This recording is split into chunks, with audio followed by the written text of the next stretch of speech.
Hey out there, today I have a special treat for you guys. I'm going to be reviewing a console that has stood the test of time. One that has set the standard for all those that have come after it. One that has endured as a piece of hardware and technology from which all other consoles after will try to emulate. One, Get to the point, man. that... Anyway... One that is literally, not necessarily the great-grandfather, but indeed the grandfather of all of those that would come after it. One that is literally, and I'm saying this a lot, I know, but one that literally... Get to the fucking point! Alright already! Fuck's sakes, Atari 2600! Jesus, fucking people all got fucking impatient! The hell? Make a video about that! So anyway, the Atari 2600 now was created by Atari, which was incorporated in California in 1972 by founders Nolan Bushnell and his friend Ted Debney. Both were video game pioneers, creating classics like Pong for the arcade. But this wasn't enough for the two pioneers. So in 1976, Bushnell decided that he wanted to make a console for home use, which was still an unproven market at the time. So after a year of development, we got the Atari Video Game Computer System. This was actually the name of the system when it was released. It didn't get the name the 2600 until about 1982 with the release of the Atari 5200. But unfortunately, this is where things actually start to go a little bit downhill for Atari. Due to poor quality games and bad licensing deals, caused an oversaturation on the market with a lot of games out there, some good, some bad, but most of them having little to no quality control. Due to Atari allowing third-party development by companies that were just looking to make a quick buck and didn't care about the product. Unfortunately, this is a trend that seems to have continued on to the modern day. Then in 1983, the bottom fell out, causing Atari to have to pretty much dump and liquidate their entire stock and inventory. A sad day. Now, this right here is the beautiful piece of equipment that we were just talking about. This is actually the Atari 2600. Now, this is the third model that came out in I think about 1980, 81, somewhere around there. There were two prior models, the 77 and the 78. They actually had the 6 buttons here on the control board. And as you can see, this one only has the 4. Now, you have your on and off switch. You have your color, which also switches over to black and white because people did still have black and white TVs back then. You have your game select button, which you had to push furiously if games had different modes or different levels.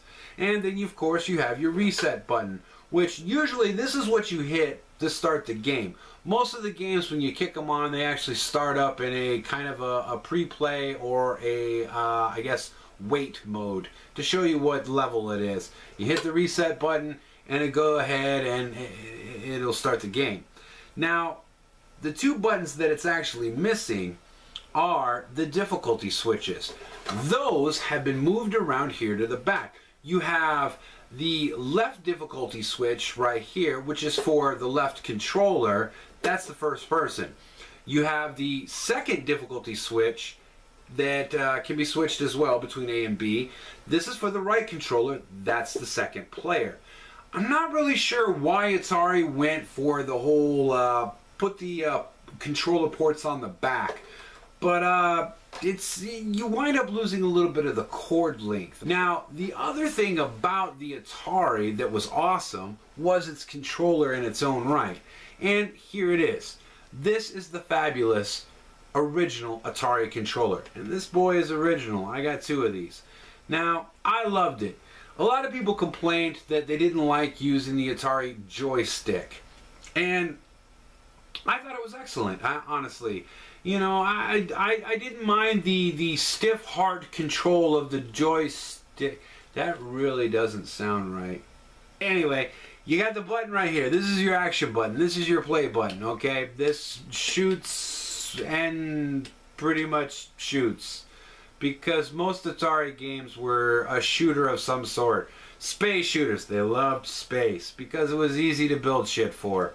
Now with the original Atari, it came with pretty much the cord that will hook into your television or what have you was already built into it.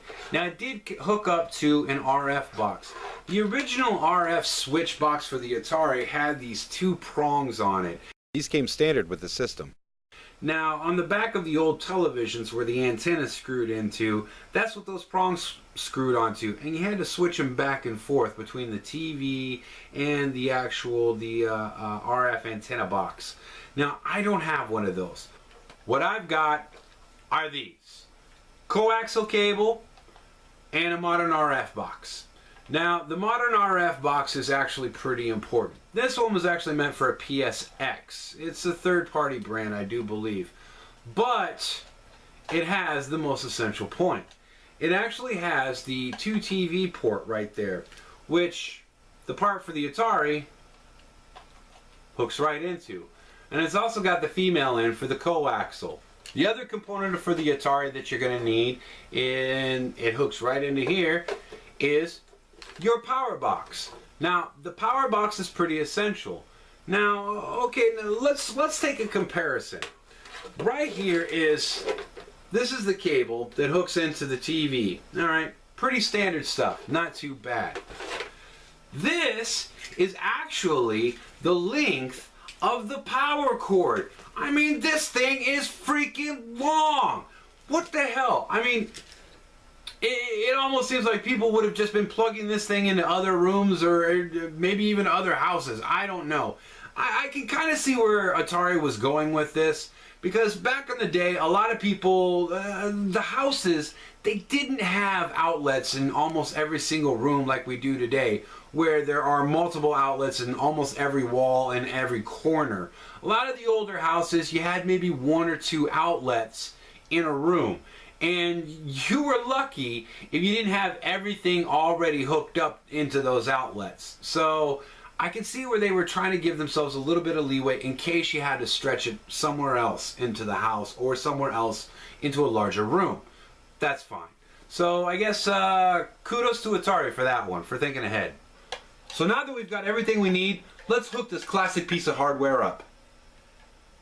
Now you're going to need your RF box. And as I said before, right here at the very end, that's your female end. That's where your coaxial cable is actually going to hook into.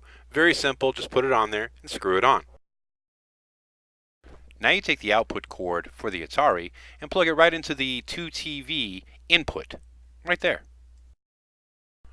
Now you take the coaxial end and put it into the back of your coaxial port or TV or VCR. As you can see here, I've got a Super Nintendo and a Nintendo kind of daisy-chained, but it'll hook right there into the end, and it works just fine. Now I just go over here to my switcher box, I focus in on the VCR, press that, and now I just turn on the VCR and make sure that it's tuned to channel 3. Now we just got to find some place to plug this in.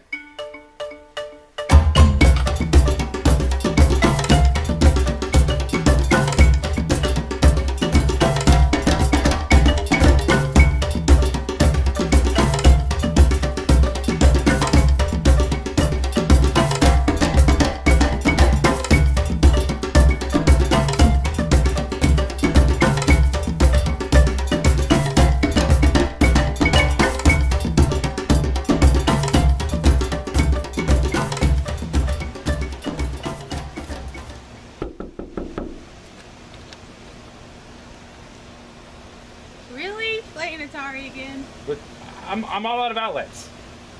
Fine. Thanks. So now that we've got everything hooked up, let's play some freaking Atari!